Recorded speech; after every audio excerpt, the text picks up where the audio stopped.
kushtetuese që ka refuzuar të zbatoj kërkesat e gjykatës kushtetuese. Nuk e di se si do të ndodh në parlamentin e ardhshëm ku mazhoranca do të ketë edhe më shumë deputet akoma, do të jetë më e kujdesshme apo do të jetë më e indiferente ndaj këtyre kërkesave që i bën, kur i ka bërë me kaq deputet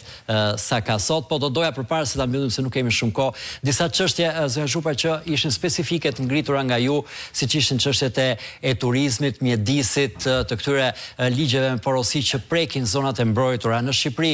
ka zëra gjithnjë më të pakët, duhet thënë, dikur kemi pasur rrjete të mëdha të shoqatave ambientaliste, por nga njëra anë me paksimin e fondeve nga jashtë, nga ana tjetër me përqendrimin që i ka bërë fondeve qeveria me mënyrat e saj, duket se këto zëra janë shumë të pakët dhe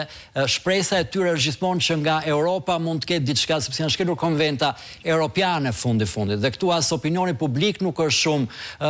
për shembull për aeroportin e Vlorës apo për gjërat që nga qeveria shërbehen si gjëra që do ta zhvillojnë vendin. Pak njerëz pyesin çfarë po ndodh, sa dëmtohet natyra, mjedisi, zonat e mbrojtura, ka mbetur një front i vogël njerëzish që presin nga BE-ja. Do të jenë këto gjëra në fokusin e Bashkimit Evropian gjatë procesit të integrimit?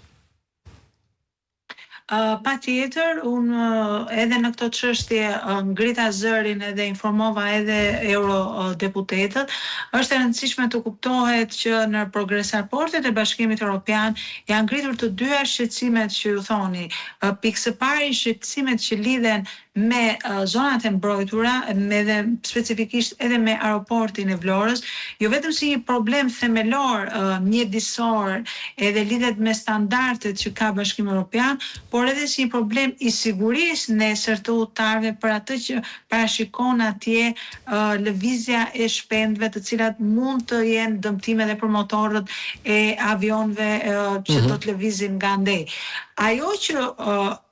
bëhet përsëri kërkesë e Bashkimit Evropian është ky procesi që ju e përmendni me drejt, procesi ligjor tashmë, detyrim ligjor i Parlamentit, por që nuk e kryen, i konsultimit publik. Ligjet në Shqipëri kalojnë pa konsultim publik dhe kur konsultohen me DEMEK nuk merret parasysh asgjë nga ato që thot shoqëria civile dhe nga ato që thon grupet e interesit apo ekspertët, dhe kthehen thjesht në një noter të qeverisë. Pra Parlamenti ka kaluar, dhe unë e thash edhe në kuvend po edhe në BE, ka kaluar nga farsa elektorale që ne e përdorim te një farsë parlamentare, që bëjmë me DEMEK parlamentarizëm dhe në fakt bëjmë noterin e qeverisë në parlament. Dhe kjo dëmton thelbësisht interesin publik dhe standardet e Bashkimit Evropian. Dhe ndaj ne si opozit kemi kërkuar gjithmonë në parlament zbatimin e procedurave të rregulloreve të asaj që garanton kushtetuta. Ju e përmendët me drejt, janë dy raste tashmë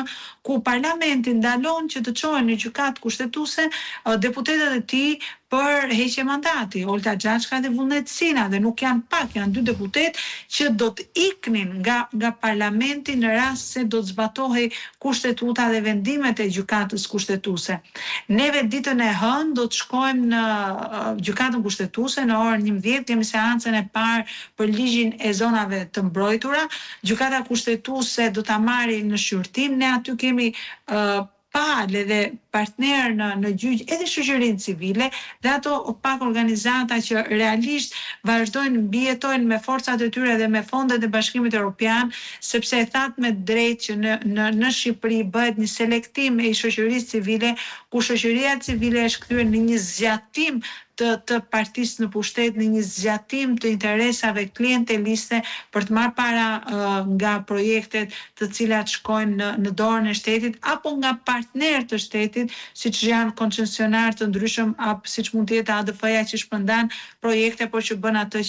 që thot qeveria. Në këtë aspekt ne do të bëjmë një betejë multidimensionale duke zvogluar çdo hapësirë për të marrë pushtetin e qytetarëve